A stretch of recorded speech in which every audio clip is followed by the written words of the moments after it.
Hey everyone, it's Alexander Robinson. Welcome to the channel. So I asked you guys in a poll if you wanted to see this video. Majority of you voted yes, so that's what we're going to be doing in honor of Deadpool and Wolverine, which came out 2 weeks ago now, and it being the big final hurrah that the X-Men series and Fox Marvel movies deserved. I'm going to be ranking all 15 X-Men movies that have come out from the now former 20th Century Fox. This is going to include all the X-Men movies from 2000's X-Men all the way up to Deadpool and Wolverine, and I'm ranking them from the worst to the best.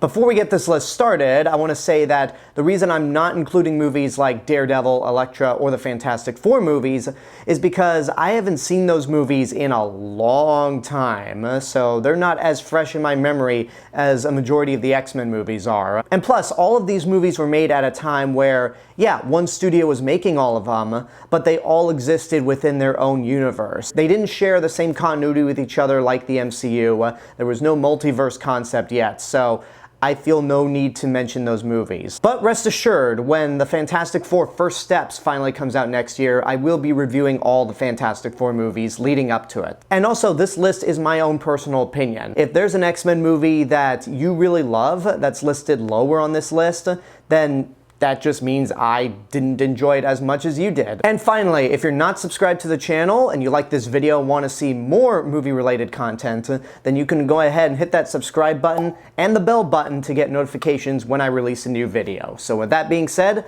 let's get this list started with number 15. X-Men Origins Wolverine. Not only is this the worst of all the Fox X-Men movies, but this is easily one of the top 10 worst superhero movies I've ever seen. By the time this movie came out in 2009, there were several solid blueprints on how to make really good superhero movies, especially in the new millennium thanks to Bryan Singer's X-Men. And plus, with Hugh Jackman embodying that character so well in the first 3 X-Men movies, it's really a shame that he's a producer on this one. He's more in charge, and yet he's terrible in this movie. And that's not to mention so many other problems with this movie, like the boring action scenes, the awful, and I mean awful special effects for Wolverine's claws where they look like a cartoon. The way they treat Deadpool in this movie is just unforgivable and shows that they only wanted to get Ryan Reynolds and knew nothing else about the character. The way this movie awkwardly crams in other X-Men like Scott Summers, Emma Frost, the Blob is just ridiculous.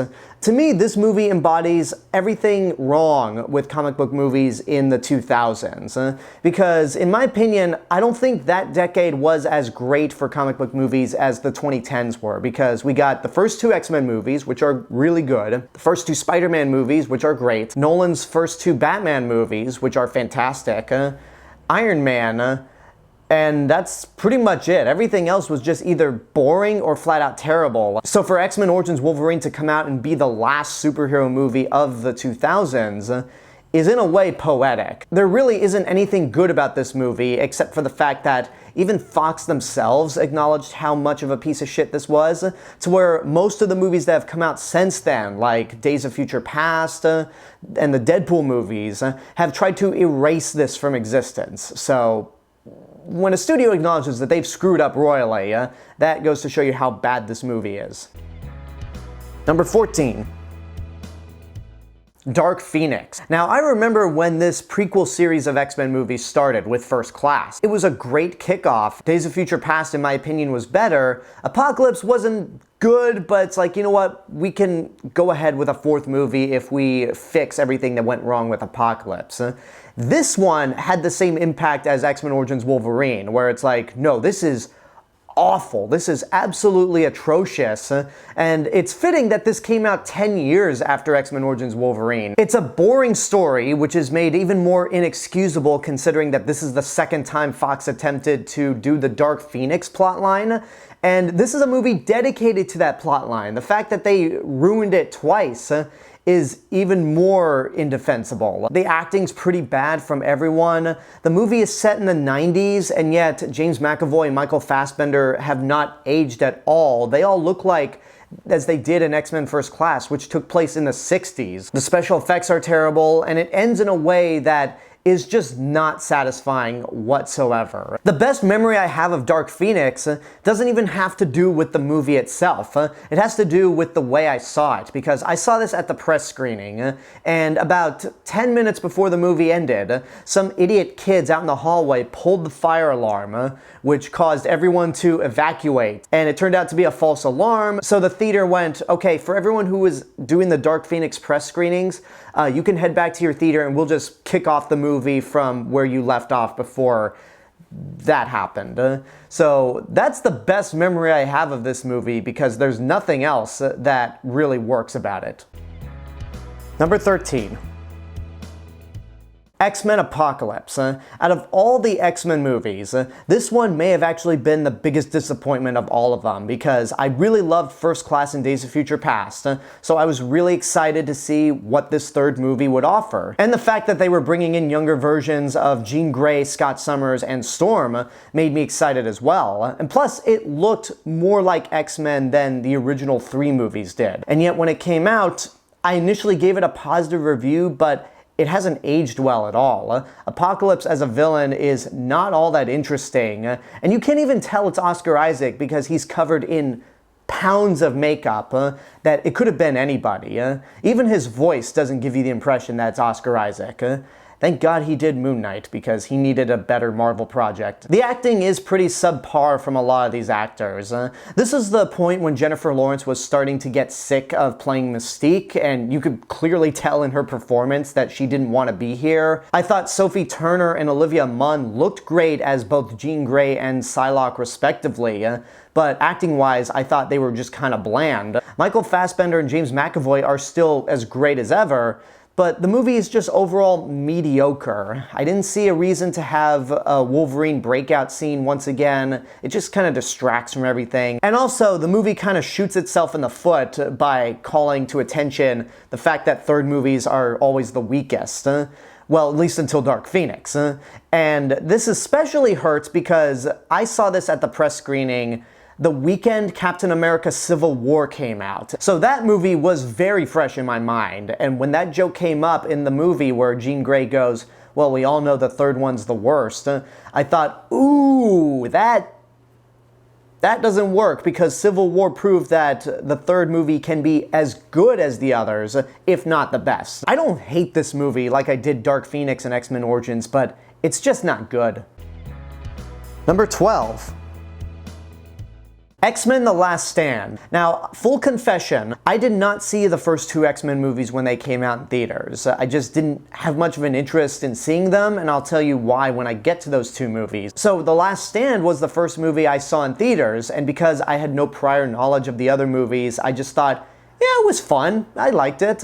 But now that I've seen the other movies, it really is not good at all. Replacing Bryan Singer with Brett Ratner was a terrible choice, because his directing style and his sense of humor, where he's just kind of Michael Bay light with the frat boyness, is so off-putting with X-Men. I mean, not that I'm going to defend Bryan Singer as a person, but as a director of the X-Men movies, he did a much better job. The humor is just cringeworthy. There's so many plot lines that pop up in this movie and are not really done justice. Like I mentioned when I talked about Dark Phoenix, this is the first time that Fox tried to do that storyline and failed at it. The whole subplot for curing mutants, that's not really done justice at all. And that's even more of a shame, because the X-Men have always been a metaphor for people of different races, ethnicities, and just overall preferences. That being said, though, there are a couple things in this movie that I do like, and why I think it's better than Apocalypse. For one, the action scenes are a lot of fun. Like, the big final battle at the end is pretty great. I think Kelsey Grammer is fantastic as Beast. Like, that is just pitch perfect casting right there. Elliot Page makes for a great Kitty Pryde, and I just didn't find it to be like, oh my god, awful, the way so many people did. And I'm sure a lot of people's opinions on this movie changed once X-Men Origins Wolverine came out. But still, I can admit that it's not a good movie. It's got things to like in it, but as a follow-up to the first 2 X-Men movies, it just doesn't do itself any favors. Number 11. Once Upon a Deadpool. I actually debated on whether or not I should include this movie in my list. I know a majority of people probably won't since it's a PG-13 cut of Deadpool 2, but I feel like it has enough differences that it should be mentioned on its own. Overall, it's just not good. Deadpool 2 as a movie doesn't quite hold up as well as I remembered it, and trying to make a toned-down PG-13 version of it just felt like a waste of time because it's not as funny, it's not as memorable, and the edits basically are at a TV level. I feel like you could do a successful PG-13 Deadpool, even if you cut out the profanity and the over-the-top violence. A PG-13 Deadpool could work, but re-editing an R-rated movie to be PG-13 was not the way to go. It's not a good version of Deadpool 2 overall, and the fact that it's not available on Disney Plus or really anywhere else says a lot. Number 10.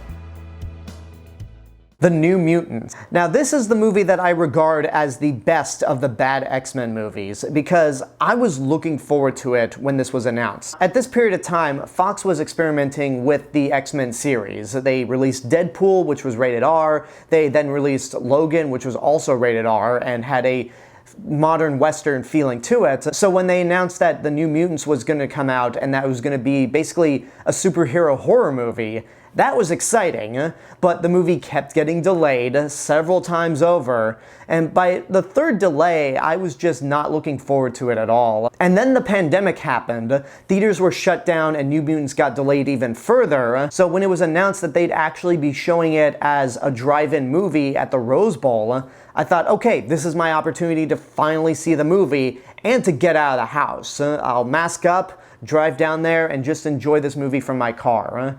And the movie itself is interesting. It has a cool look to it, but the characters themselves are pretty bland, even with great actors like Anya Taylor-Joy. Not much to say about this one. It could have had a lot of great potential as a superhero horror movie, but it didn't take advantage of it at all. Number 9.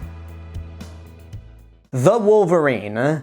I honestly haven't seen this movie since it came out in theaters, so my memory on it may be a little vague, but I remember enjoying it. There are some great action scenes throughout, like the sequence on top of the bullet train in Japan is very well choreographed and creative. Hugh Jackman is able to redeem himself after his terrible performance from X-Men Origins, and he's just as charismatic as ever. The rest of the action scenes are fun, I love the look of the movie, but it's got some issues. The plot is pretty mediocre. I don't think the villains are all that memorable, especially Viper. Like, that actress was actually pretty bad. And the climax between Wolverine and Silver Samurai was fun, but it didn't really stick out. I really do want to watch this movie again and get it fresh in my mind.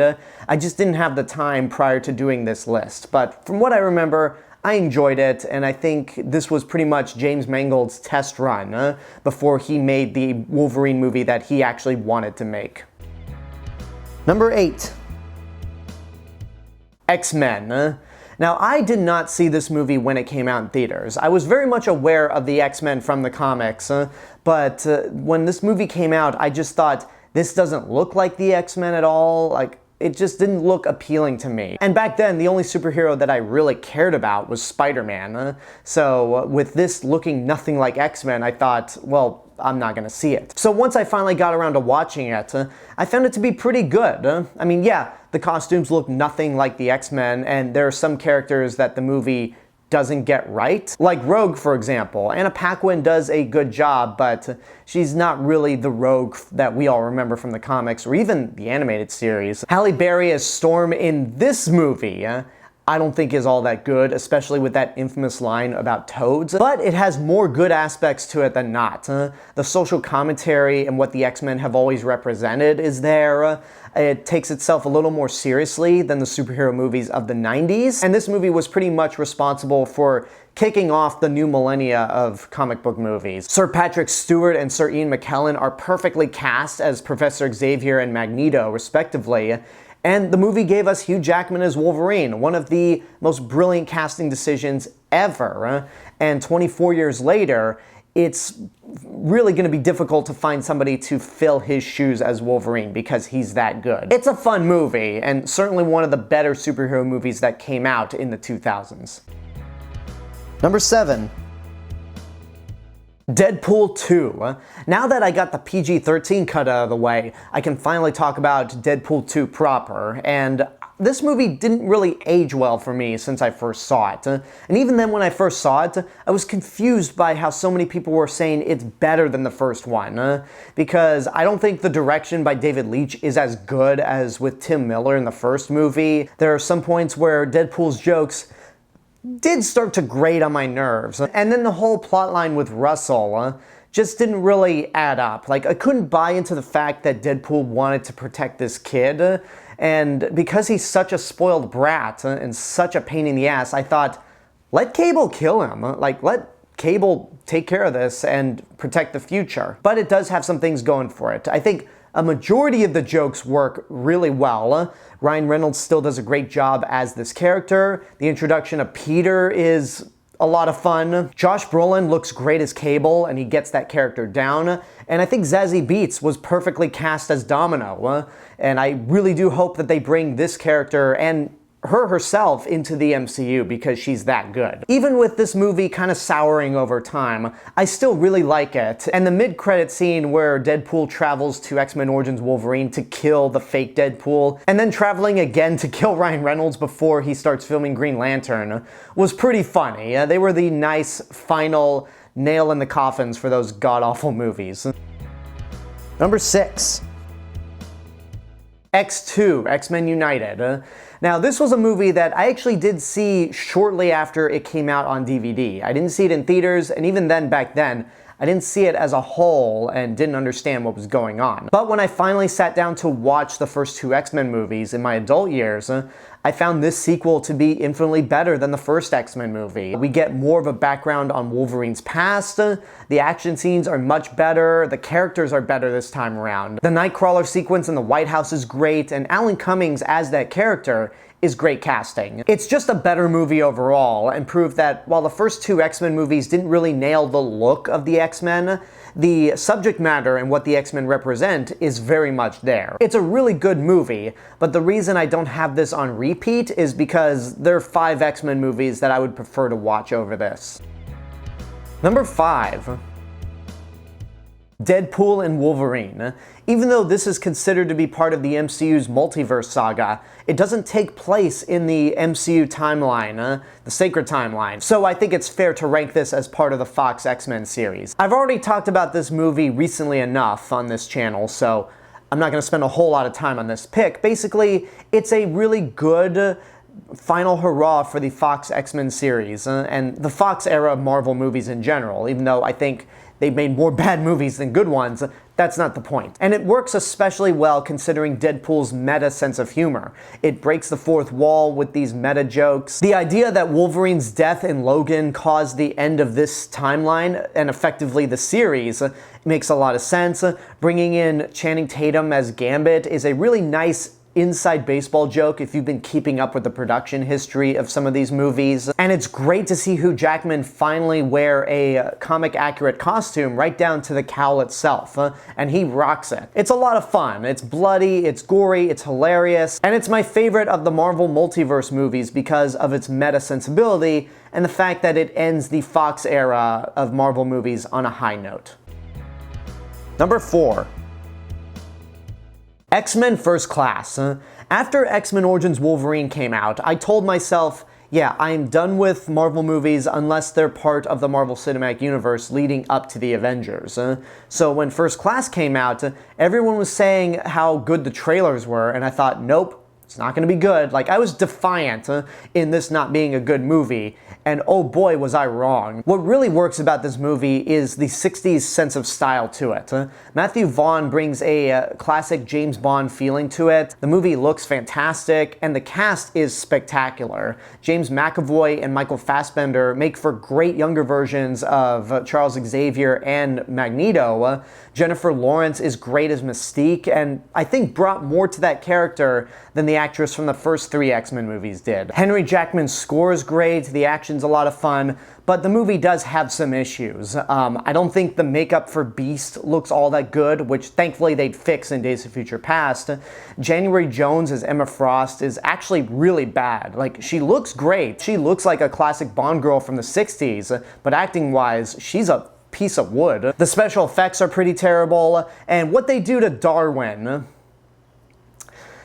I feel like everyone said everything that needs to be said about that scene, but it's probably the worst part about that movie. But even then, all of those issues don't take away from how good this movie is, and how distinctly different it is from the other X-Men movies. I love it a lot. Number 3. Deadpool. After years of development, after a terrible first introduction with X-Men Origins, and after that leaked demo reel of the big action scene in the beginning, we finally get an R-rated Deadpool movie, and it is just excellent. Ryan Reynolds, of course, is perfect as this character, and now that he's finally able to play the comic-accurate version, it really shows how perfect he was for this role. The action scenes are great, Tim Miller's direction is spot on, it has a really great sense of humor about itself, and the way the movie is structured to tell its origin story is really unique. And it does a great job of poking fun of other trends in the genre, like how messed up the X-Men Timeline series is, because Colossus is completely different from the prior movies. Deadpool questions on which Professor Xavier he's visiting, McAvoy or Stewart, and then there's Deadpool drawing attention to the infamous superhero landing that so many characters do. I dig the characters a lot, the movie is a ton of fun, and definitely earns a spot in the top 3 of my favorite X-Men movies. Number 2. X-Men Days of Future Past. This movie was a big deal because it was pretty much combining the new cast from First Class with the cast of the original trilogy, and its main goal was to pretty much restart the series in a way where we could forget about X-Men 3 and X-Men Origins Wolverine. And for my money, not only does this succeed, but it's the perfect X-Men movie, because for one, it's actually a teen movie. In the first 3 X-Men movies, Wolverine was basically the main character. And while Hugh Jackman is still the lead here, Wolverine is a team player, not a scene stealer. In fact, the most memorable scenes in this movie don't even involve Wolverine. The biggest action scene that everyone remembers is with Quicksilver in the kitchen, and this was the point where I realized, oh, they actually did a good job with this character. They had to change his name from Pietro to Peter because of the Age of Ultron Quicksilver, but I loved Evan Peters' performance. He was a ton of fun. I just wish he was in the movie a little more. The setup for this movie, where Sentinels have pretty much wiped out mutants and destroyed the planet, is great. The timeline stuff is a lot of fun. And the way it ends on that perfect note where, yeah, X-Men 3 and X-Men Origins Wolverine don't exist anymore. We can move on with a better future that unfortunately never came, except in the case of Deadpool and one other movie. Even though Bryan Singer is a garbage person in real life, he did a good job with this movie in terms of directing it. And it pretty much took everything that didn't work about First Class and made it better. So this, for my money, is the perfect X-Men movie. Which version do I prefer, the road cut or the theatrical cut? I think both versions have their strengths and weaknesses. I like all the new scenes in the road cut, but I think I might prefer the theatrical cut a little more just because the end of the movie, when the Sentinels are in the future and they breach through the defenses, I think that scene has more stakes considering that Kitty is injured and we don't know if she's going to hold on long enough to keep Logan in the past. So I think the stakes are higher in the theatrical cut, but I could watch either version and love them equally. Number 1. Logan. Now, X-Men Days of Future Past may be the best X-Men movie, but the overall best movie of the series is hands down Logan. There is a lot that is brilliant about this movie, but one of the best aspects about it is that it's a superhero movie that anybody can enjoy. You don't have to watch the prior movies to understand what's going on. It has a great modern Western feeling to it, and it's definitely a darker movie. The R rating is not just there to finally give us Wolverine dismembering people with blood, but it's there to tell a darker story, a story where you don't believe everyone's going to get out of it all right, and the cast is great. Hugh Jackman is amazing. Like, this is his best performance as the character Wolverine. Daphne Keane is great as X-23, and I hope they keep carrying her on through the rest of the MCU. Sir Patrick Stewart gives his best performance as Charles Xavier. The action scenes are great, and the way it ends is perfect. Logan pretty much sacrifices his life so that Laura and all the younger mutants can get away and live peaceful lives. And even though it's a little corny, seeing Laura take that cross and flip it on its side to be an X is just a great final shot. Sure, Deadpool pretty much went and desecrated Logan's corpse and used it to fight off the TVA, but I don't think it takes away how meaningful that ending is. So it's a great movie all around. It is perfect in every sense of the word. And even if you're not a big fan of comic book movies, this one you'll watch and go, yeah, that was really good. It's the same level as The Dark Knight or Winter Soldier, where it could appeal to everyone. And for me, that's why this is hands down the best of the Fox X-Men movies. And there you go, that's my ranking of all the Fox era X-Men movies. Now before I go, I want to give a special shout out to my YouTube members right here. If you want to help support the channel even more, you can do so by getting a YouTube membership for as little as $1.99 a month.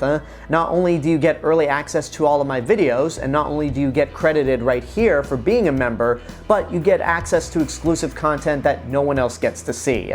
So I hope you consider joining as a member, and until next time, I want to hear your guys' ranking of the Fox X-Men movies. Whatever it may be, let me know in the comments below. Don't forget to like the video, subscribe to the channel, and hit the bell button to get notifications. If you want to find me elsewhere on the internet, you can find me on Facebook, Instagram, Letterboxd, Threads, and my theme park and travel channel right here on YouTube. I'll see you guys in the next video, but until then, have a good day and take care of yourselves.